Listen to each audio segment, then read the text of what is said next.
पूरे संसार को मुस्कान देने वाले श्री कृष्ण, क्या आपने कभी कल्पना की है कि एक रात वो खुद टूट गए थे। एक ऐसी रात जब द्वारका का राजा नहीं, गीता का उपदेश देने वाला भगवान नहीं, बल्कि एक अकेला मित्र, एक थका हुआ सारथी, एक दुखी आत्मा समुद्र किनारे बैठकर रो रही थी। लेकिन आखिर क्यों? क्या कृष्ण को युद्ध का पछतावा था? क्या उन्हें कर्ण की मृत्यु का दर्द था? या फिर गांधारी के श्राप ने उनके हृदय को तोड़ दिया था? आज की यह कथा महाभारत का वो अध्याय है जिसे बहुत कम लोग महसूस कर पाए। 18 दिनों तक चले महायुद्ध के बाद कुरुक्षेत्र शांत था, लेकिन वह शांति सुकून की नहीं, विनाश की थी।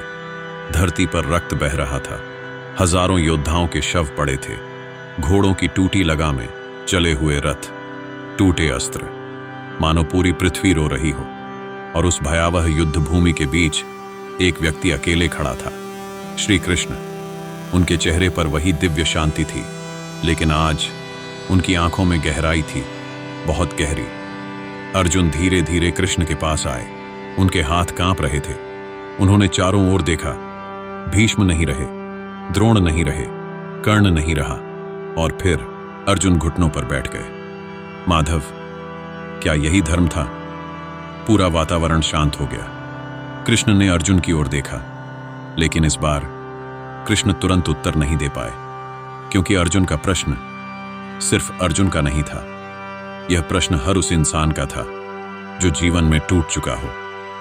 कृष्ण धीरे धीरे युद्ध भूमि में चलने लगे, और अचानक उनकी नजर कर्ण के टूटे रथ पर पड़ी। वही कर्ण जिसे पूरी जिंदगी अपमान मिला, वही कर्ण जो अधर्म के साथ खड़ा था, लेकिन खुद अधर्मी नहीं था। कृष्ण को याद आया जब युद्ध से पहले उन्होंने कर्ण को सच्चाई बताई थी। तुम कुंती पुत्र हो। कर्ण कुछ देर शांत रहे थे, फिर मुस्कुराए। बहुत देर कर दी कृष्ण। कृष्ण की आंखें भर आईं, क्योंकि वो जानते थे कर्ण गलत नहीं था, बस समय उसके खिलाफ था।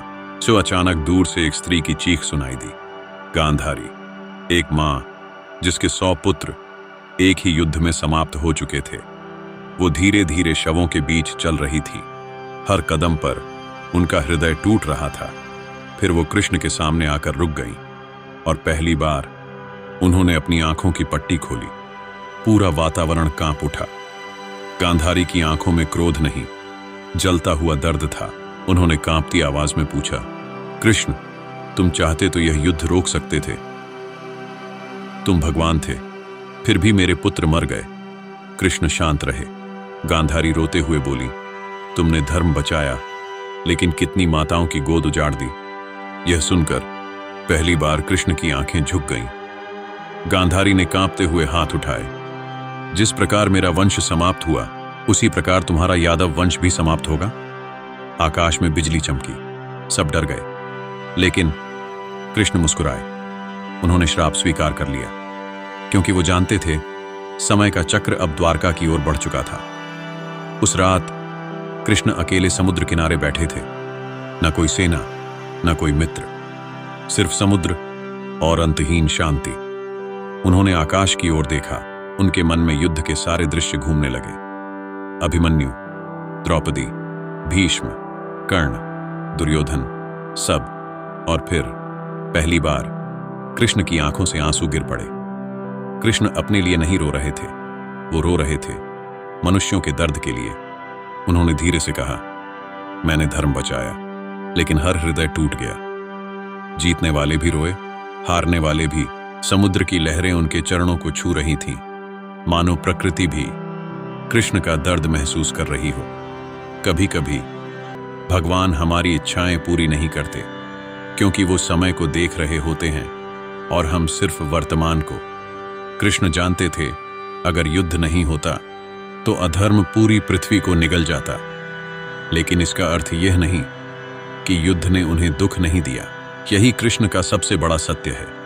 भगवान पत्थर नहीं होते, वो भी प्रेम करते हैं, वो भी दुख महसूस करते हैं। धीरे धीरे सुबह होने लगी। समुद्र पर सूरज की पहली किरण पड़ी। कृष्ण उठे, उनके आंसू सूख चुके थे। चेहरे पर फिर वही शांत मुस्कान लौट आई।